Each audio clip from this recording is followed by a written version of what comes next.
You're listening to the CyberWire Network, powered by N2K.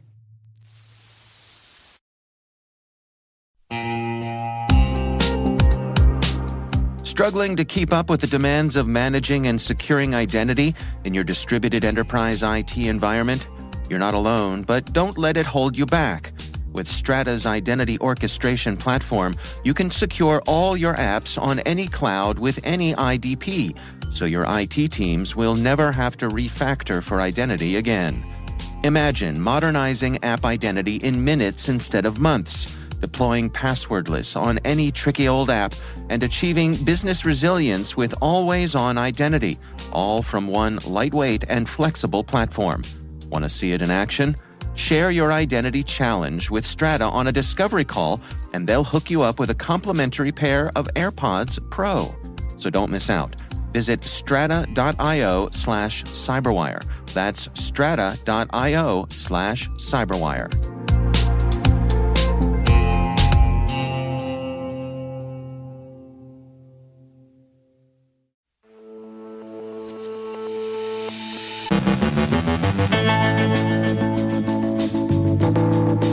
Microsoft tallies more than 100 ransomware gangs. Sandworm's Nico Wiper hits Ukraine's energy sector, mobilizing cybercriminals in a hybrid war. Firebrick ostrich and business email compromise. Telegram is used for sharing stolen data and selling malware. Crypto scams find their way into app stores. Brian Vorndran of the FBI Cyber Division outlines the services the FBI provides during an incident response. Ann Johnson from Afternoon Cyber Tea speaks with actor-producer Tim Merck about the intersection of cyber awareness and storytelling.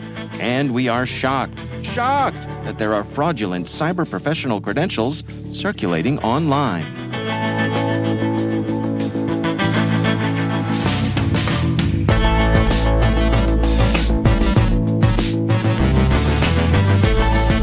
From the CyberWire studios at Data Tribe, I'm Dave Bittner with your CyberWire summary for Wednesday, February 1st, 2023.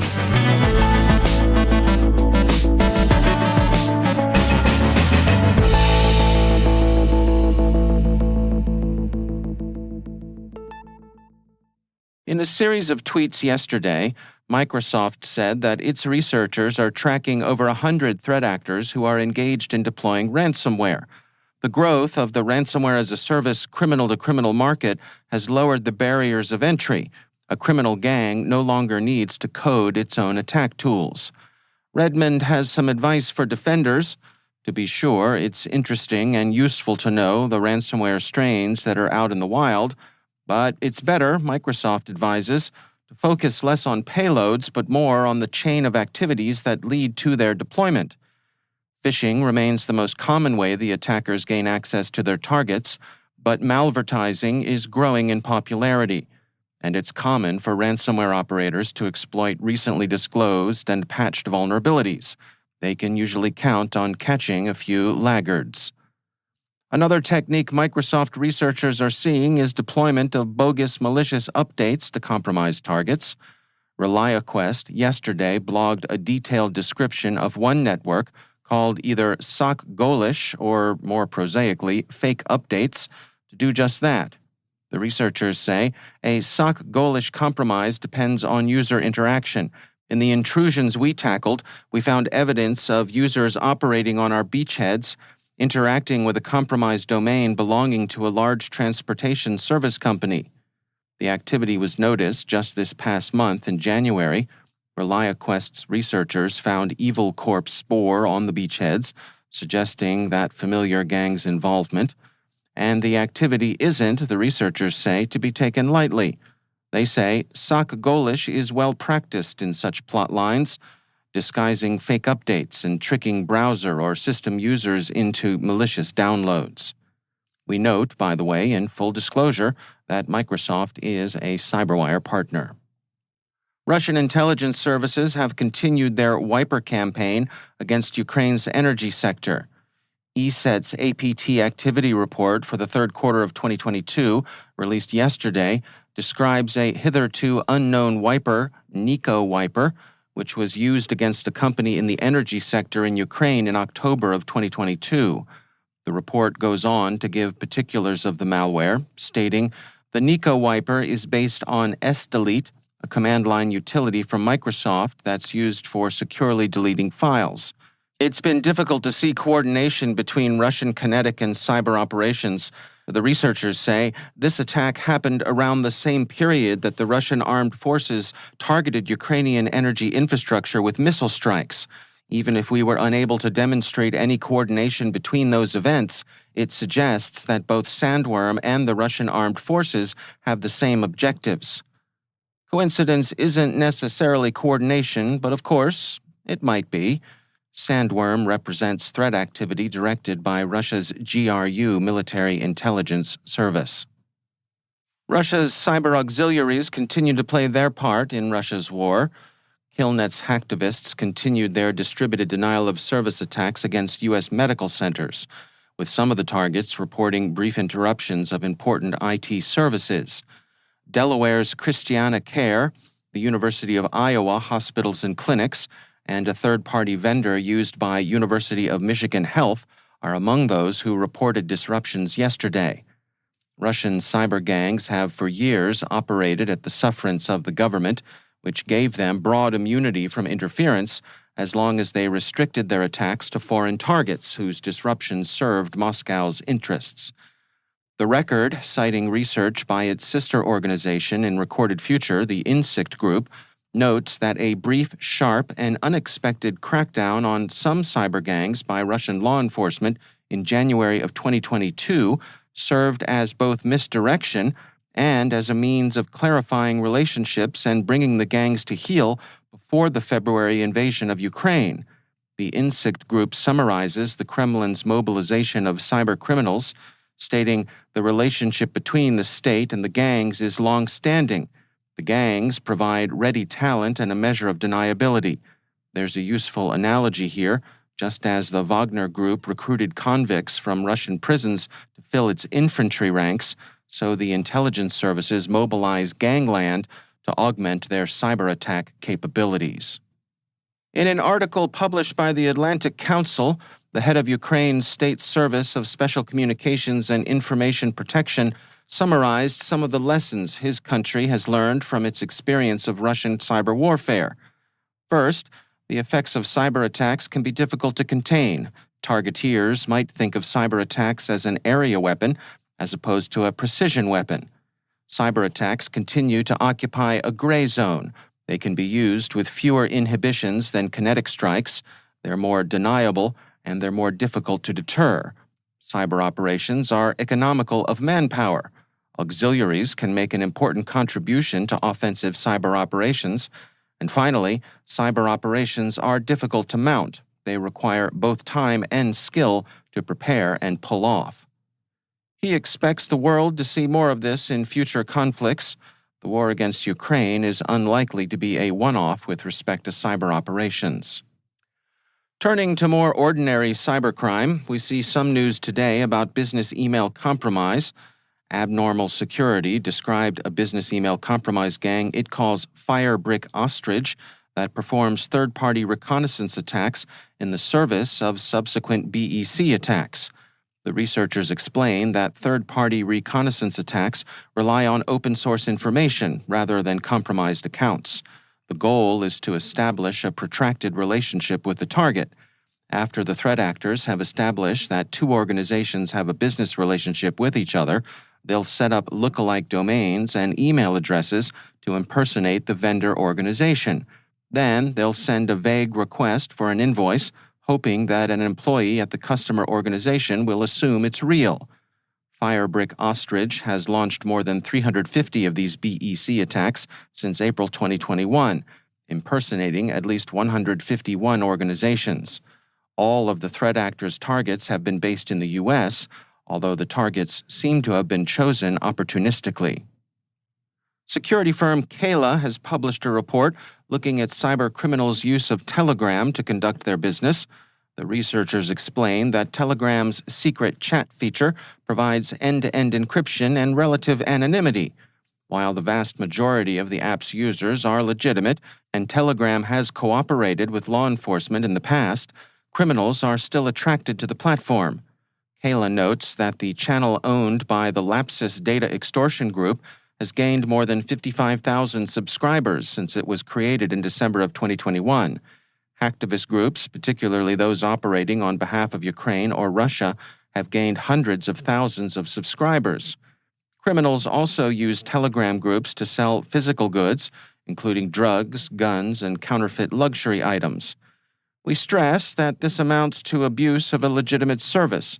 There's nothing inherently nefarious about Telegram. Platforms don't conspire, crooks do. Sophos researchers today released a report detailing their observations of fraudulent crypto-ROM apps making their way into the App Store for pig butchering scams. Pig butchering, which we've mentioned previously, combines social engineering tactics with false financial apps and sites to lure victims and steal their money. 2 crypto-ROM apps were found in the Apple App Store, one called Ace Pro, the other MBM BitScan. Ace Pro does not appear to have any connection to cryptocurrency. Rather, it's described as a QR code scanning app. The other, MBM BitScan, feigns its use to be a real-time cryptocurrency stock tracker, though it has a fake trading interface as well. Researchers suspect that the remote nature of the malicious functionalities allowed for concealment of the true nature of the app until after the stringent App Store review. Google Play also has a version of the app, though the vendor name is different. The actors behind the scams are tracked by researchers as the Shaju Pan Group, initially targeting Chinese and Taiwanese victims. The victims in this case, paradoxically, seem to have been, for the most part, well-educated and sophisticated. And finally, you want that sheepskin, that shingle you can hang out that says you're a number 1 A-grade cybersecurity professional. Sure you do. Who wouldn't? But beware of cheaters. Researchers at Cyber6Guild this morning described the small but pervasive group of threat actors shilling fraudulent cybersecurity certification services, from falsified diplomas and certificates to cheating services and leaked courses. Various cybersecurity certification courses are seeing an increased presence on the dark web, with researchers citing a 73% increase in advertised underground courses from 2021 to 22. The courses hackers are selling online are from a variety of providers and are offered at a steep discount. The average cost of cyber training courses varies, but can be upwards of $5,000, while many dark web scammers are offering courses for a maximum of around $200 based on course content. Some actors have also been seen giving the courses away in free downloads. For heaven's sake and the love of whatever motto your alma might have, by the great hornspoon, friends, pay your tuition and do your work honestly. And no, that doesn't mean letting ChatGPT take your exams either.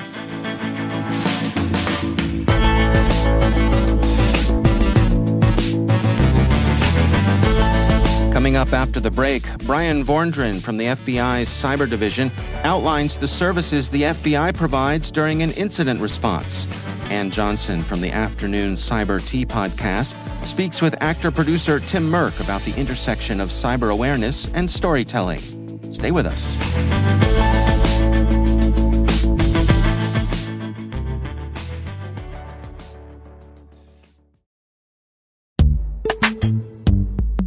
And now, a word from our sponsor, KnowBe4. Where would InfoSec professionals be without users making security mistakes? Working less than 60 hours per week, maybe. Actually having a weekend every so often.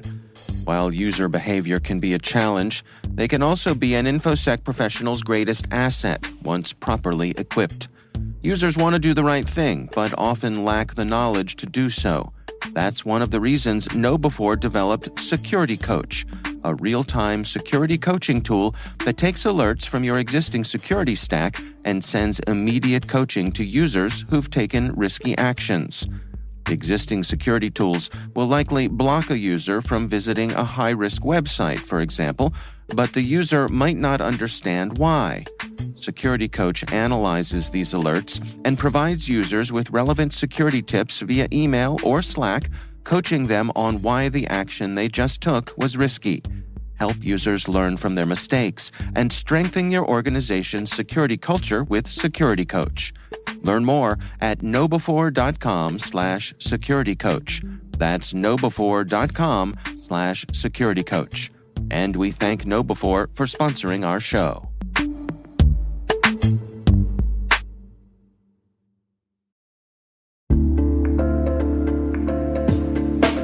Are you laser-focused on protecting the data inside your company's network? What about the executive and employee data outside your network?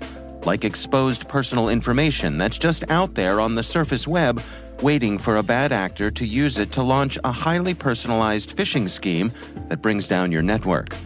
Specifically designed for the enterprise, Delete Me for Business makes it simple to implement and scale a proactive privacy protection program at your company. Delete Me continuously finds and removes personal data from online sources. Why risk your employees' personal data being used against your company? Delete it today with Delete Me. Visit joindeleteme.com/cyberwire to learn more. That's joindeleteme.com/cyberwire.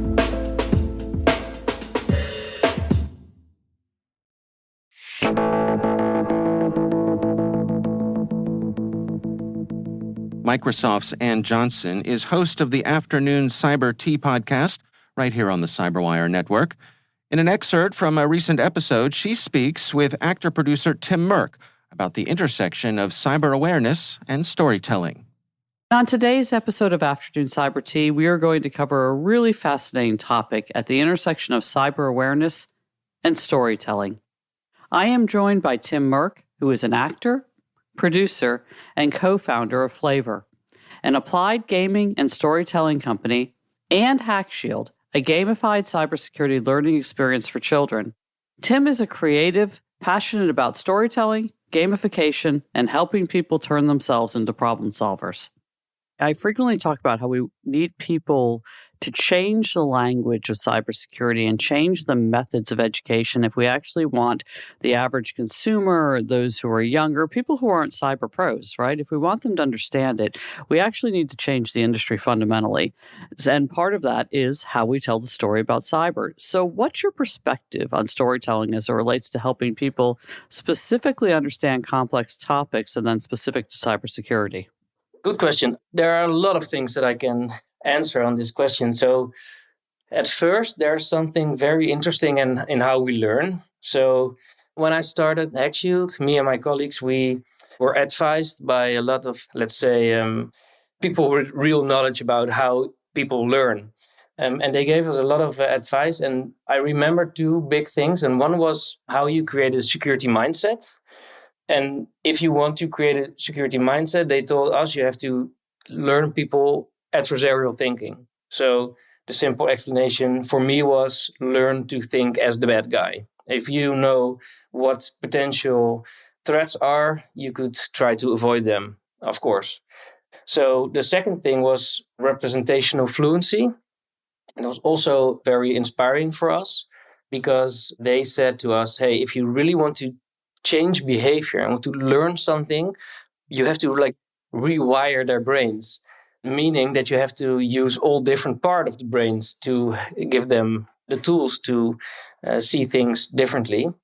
Thinking about your experience in educating children, what's your advice for business leaders and cyber advocates and others on how we can use storytelling to more effectively educate folks?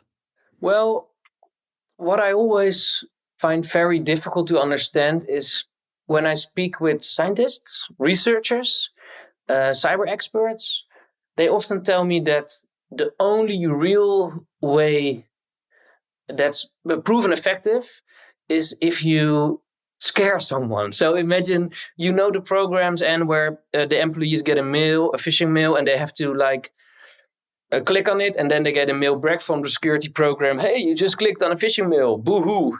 Learn from it. Never do it again. So on a short notice, of course, this is impactful. It's just like when my kids are stealing cookies from my kitchen, and when I get very mad, they probably won't steal a cookie next day. But my idea is that in the long run, you are creating a distance from people being open for new knowledge, or people being open to experiment in the online world and to learn the things they don't already learn from somebody else.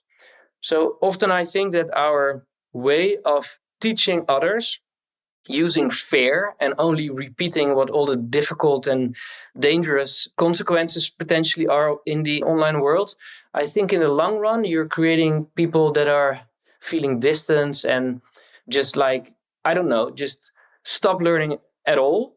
And at the same time, clicking on every link and using every device.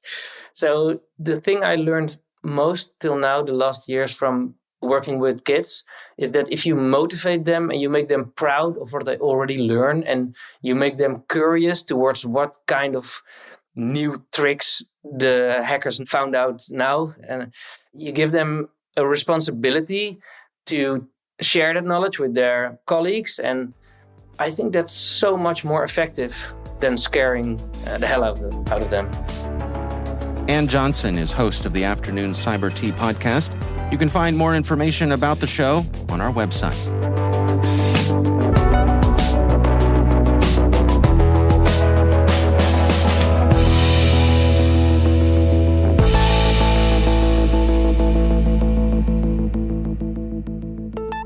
And joining me once again is Brian Vorndren. He's Assistant Director of the Cyber Division at the FBI. A.D. Vorndren, thank you again for joining us. I want to touch base today on what folks can expect when they engage with the FBI for incident response. Can you give us an idea of the spectrum of what the FBI offers in a situation like that? Sure, Dave, and thanks for having me back. I have a few thoughts on this, and what I'll do is I'll walk you through what I think is important to know actually before an intrusion happens and what we recommend, and then walk you through what that time actually does look like. We do think that before intrusion is a distinct phase for everybody's planning. And during that phase, it's important that an organization does a lot of different things. But one of those things is to proactively build a relationship with their local field office with the FBI.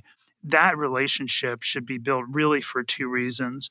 One, to facilitate the understanding of expectations during an intrusion, but also the passage of intelligence in real time at any point during a week or a month. But the second real purpose is to establish trust between the FBI and that organization, and between that organization and the FBI. And so when we talk to organizations about this, we do think it's important that the FBI is brought into your tabletop exercises for incident response planning, because it really just does help with establishing a foundation of trust.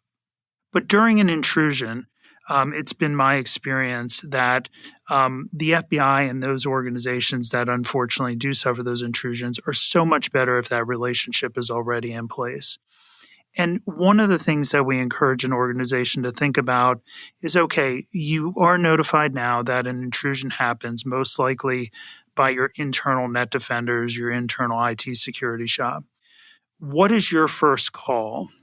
And maybe relative to the FBI or maybe relative to CISA, how do you want the FBI, CISA, or the U.S. government to more broadly plug into your organization? We've received some feedback that says, we really want the FBI and CISA to go through our general counsel. We've received other guidance that says we want the FBI and CISA to go through our retained outside counsel for the cyber breach. We've received other feedback that says we want the FBI or CISA to connect with the CISO of an organization. But you can see right from the get-go, in terms of establishing trust and understanding a process, that it's important to all be on the same page, because we would never want to unintentionally knock on somebody's door and not know that they prefer that we go through a different vector. And so even these basic things are really important. What we try to encourage when a organization does suffer an intrusion from a victim perspective, and our role in incident response is probably a little bit different than you would expect. We really encourage our people to focus on the human element of that response. It's been my experience and many others' experiences that it's the human element, the part of being a victim-centered organization for more than a century that leaves a mark. So we've been asked to direct all national level media inquiries to the FBI on behalf of victims. We've been asked to take servers safely offline. We've been asked to serve as a technical consultant for companies as they navigate next steps. We've been asked to provide high-level threat overviews. We've been asked to provide very nuanced threat overviews. We've even been asked in times to consider, we actually wound up not in this scenario, deploying victim service specialists because there were a bunch of employees who were really struggling as a result of the intrusion their company went through. You'll see in my answer here that we really try to focus on the victim and the organization before really having a focus on our needs. And our needs, there are some time-sensitive needs, right? We do know that our authorities, whether that's to seize stolen data or to seize cryptocurrency, are best executed in the first 24 hours. That's just the reality of the world we work in. But many of the other pieces of intelligence that we benefit from, and I'll give you some examples here in a minute, really are nothing that we need at that moment. If those come 3 days or 4 days or 5 days later or even a week later, that's okay. The one thing we would encourage victim organizations to think about is with the passage of timely intelligence, it can, with a huge emphasis on it can at times help us prevent other organizations from being victimized. Now, there's a whole host of variables that go into whether that will or won't prove fruitful, but we just encourage companies and organizations to at least think about that. At the end of the day, here's a list of a few things we like to have. Number one is obviously a listing of logs, right? Because we can determine a lot from the logs. With that, when did the criminal or the nation state activity begin? Is it still ongoing? Is there a sense of anything was exfiltrated in terms of data or emails? Do we have login records for suspicious accounts? And then obviously virtual wallet information is hugely beneficial to us if we're going to be asked to trace cryptocurrency. I have one other thing that I'll talk about in a minute, which is OFAC. But, I really do think when it comes to incident response, prior to an intrusion is a really important focus area for relationship building and establishing trust. During an intrusion, we do encourage our agents and our initial response elements to really put focus on the victim first and what the victim needs. And then eventually we get to what we need to further our investigative or operational outcomes. Touch briefly on OFAC. OFAC obviously is the governing body for sanctioned entities within the globally the sanctioned entities. And one very specific piece of mitigation guidance issued by OFAC is early engagement with law enforcement.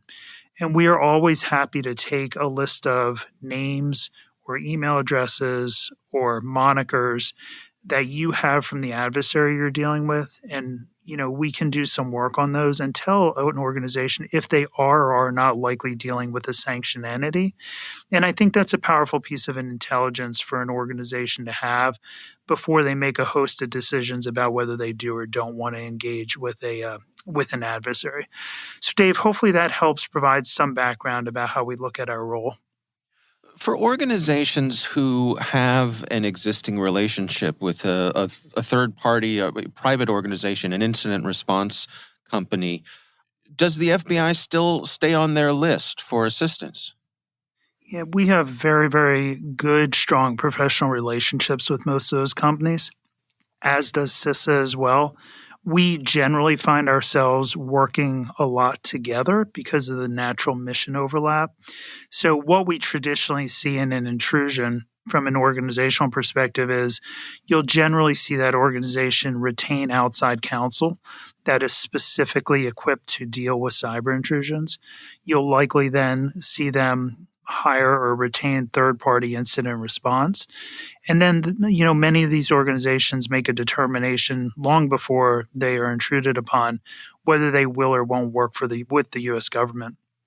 The FBI and CISA being generally the two agencies that are brought into that conversation.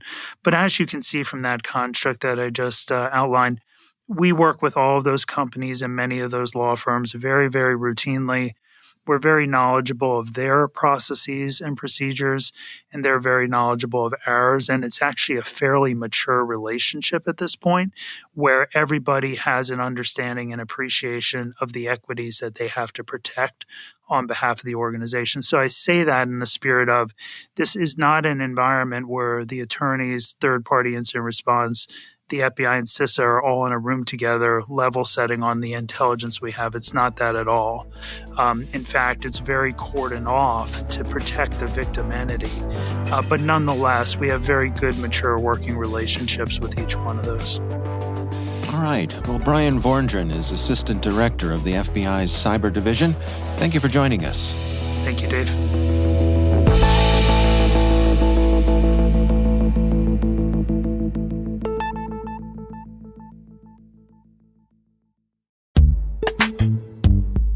This episode of the CyberWire is made possible in part by CrowdSec. CrowdSec helps rebalance the asymmetrical cybersecurity industry by making their open-source multiplayer firewall available to all for free. Once threats are identified, all users are notified to ensure everyone's protection. No matter what your business size, CrowdSec offers adaptive response to credential stuffing, port scans, password brute forcing, and much more. At CrowdSec, they have each other's backs and make the internet safer together. Visit crowdsec.net to learn more.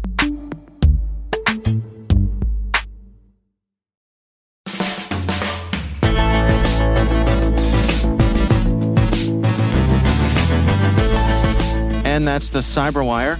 For links to all of today's stories, check out our daily briefing at thecyberwire.com. The CyberWire podcast is a production of N2K Networks, proudly produced in Maryland out of the startup studios of Data Tribe, where they're co-building the next generation of cybersecurity teams and technologies. This episode was produced by Liz Irvin and senior producer Jennifer Iben.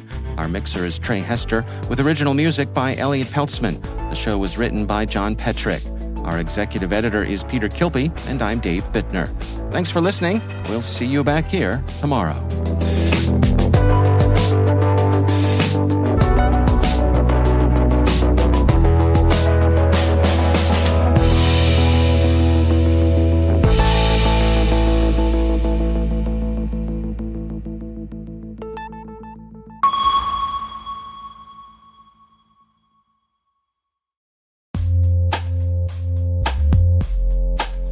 Hey everybody, Rick here.